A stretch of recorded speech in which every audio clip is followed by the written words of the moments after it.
Hello and welcome to World Talks here on TVP World with me, Ashim Kumar. In just 3 weeks, Romanians vote to choose both their president and government. Romanians first head to the polls on Sunday for the first round of the presidential elections.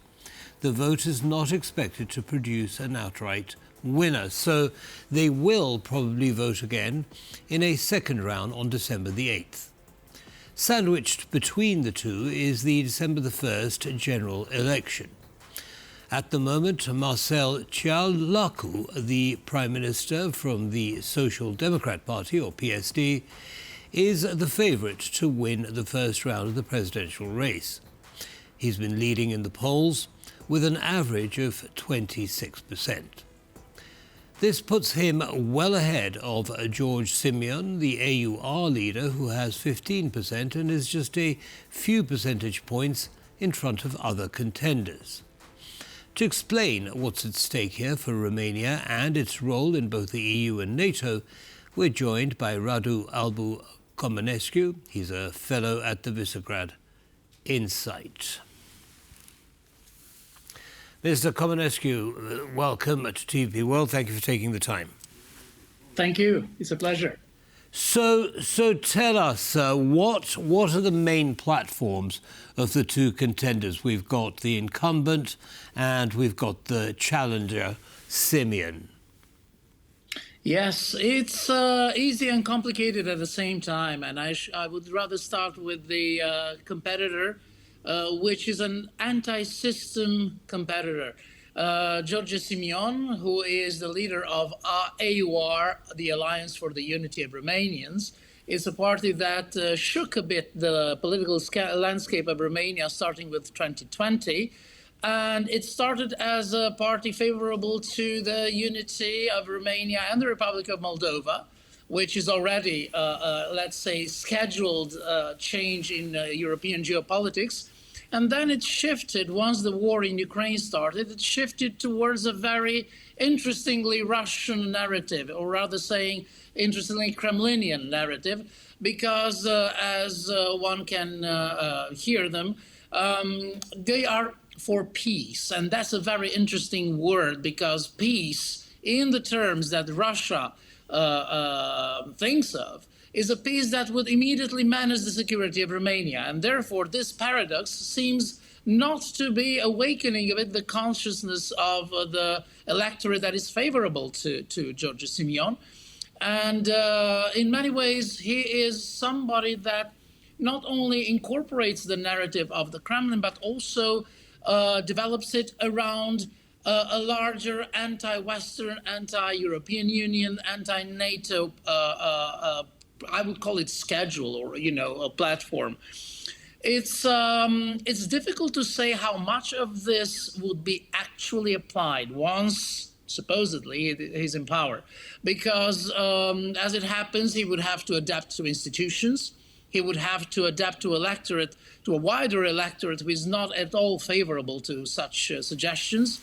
And let's say that if he wins, we may also see Romania diving into a political and institutional crisis, because if the majority in the parliament is obtained by pro-European parties like the Social Democrats and the Liberals, then it is highly possible that President Simion is suspended and we have new elections. Understood. So what are the chances that he will be elected president? I mean, he's got 15% support at the moment at the last poll count.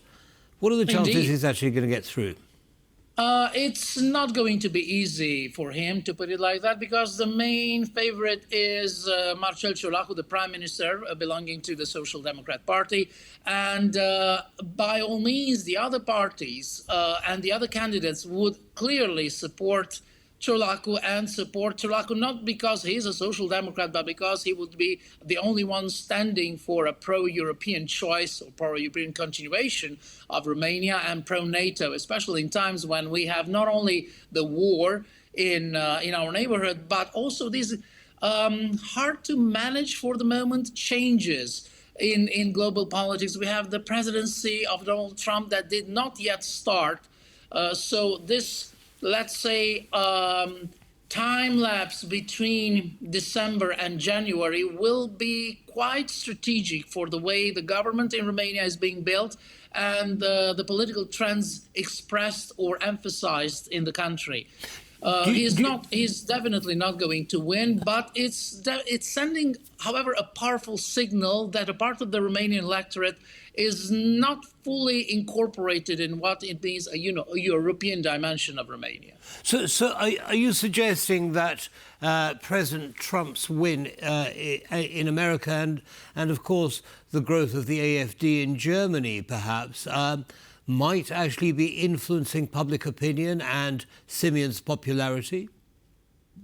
It's hard to tell. Why? Because Donald Trump is not seen as a disruptor in Romania. We enjoyed, as a country, a very positive relationship with the Trump United States. And the hope is that this will continue, and the government and the political vectors of Romania are investing in such a fruitful relationship. Simion may try to capitalize on Trump's victory in order to make himself look like an anti-system disruptor, but he doesn't have the means and definitely does not have enough personnel, enough political militants, enough people to rely on in changing the direction that Romania should take based on his program. So he will definitely try to pump his image. And associate his image either with other autocrats, or illiberal Democrats. He will probably play a bit the card of Meloni, think about imitating Viktor Orban, but he does not yet have the political experience these individuals have. And he's new. Whatever we say, he's still new to executive politics. He still is in the parliament. He has a very interesting and, chaotically creative approach of politics. However, he knows when to stop in order not to prove incompetence. But people are not blind. They see the limitations. Simion was a way of protesting against, the government in times of pandemics. And he embodies, as I said, an anti-system party. But trusting him with governance would be a step too far, and seemingly Romanians are clearly not willing to take it. So he's unlikely. So he's unlikely to actually win. Now I want to move over to another point. In early October, Romania's Supreme Court excluded Diana Sosoaca, and I apologise for mispronouncing that name. She was a pro-Russia politician, far-right preferences.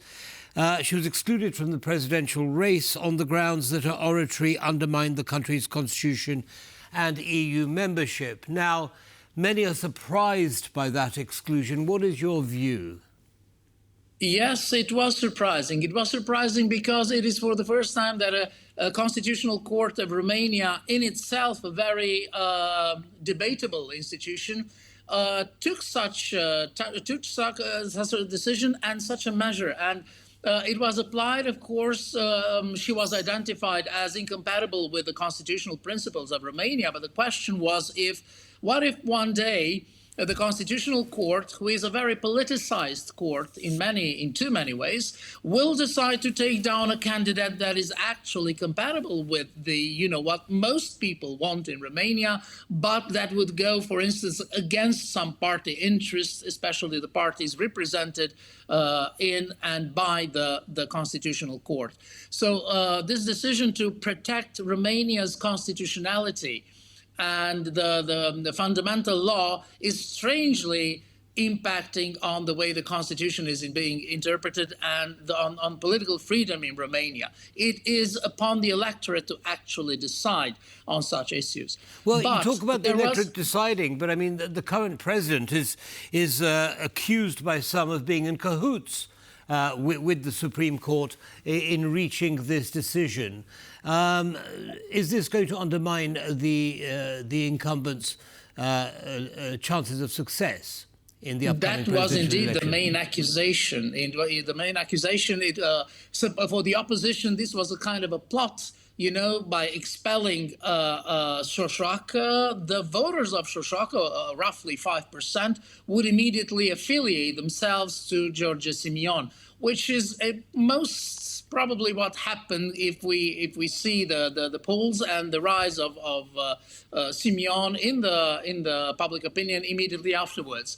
And of course, apparently, the opposition says the plot is meant to only generate a political scare that we will have to choose between the Social Democrats exclusively as the party that has most traction and the far right, who shouldn't be there, and therefore the final is going to simply offer the win to the Social Democrats. The second round will offer the win to the Social Democrats, and therefore exclude other options like the liberals or other independent candidates that were quite active in our elections this time. Understood. Now, moving to the general election, what's the state of play with those? Who's in the lead? What do we expect? There is a general consensus in the public opinion that today's coalition, which was created during the pandemic, based on the idea that Romania needs stability, is a positive thing. Is a positive thing because it ensures stability let's say, clears the area. Romania can be extremely competitive when parties are in power, especially in coalitions, and they do not sometimes tolerate mutually their interests. This time it worked. And because it worked, it was suggested that it should continue, the pandemic being replaced with another crisis, the war in Ukraine. And based on this, of course, the Liberals and the Social Democrats would like to continue, and apparently the public opinion supports up to 60% such a continuation. The opposition, of course, does not agree, saying that we end up with a condominium and a sort of monopoly over Romanian politics and decision making. But for the moment, I think Romanians prefer to go for stability and peace, rather, instead of inner fights and disputes on the political stage. They will therefore favor the combination that was successfully applied for 2.5 years. So more of the same, continuity. Will we get the results of both the general and presidential elections before Christmas? Definitely.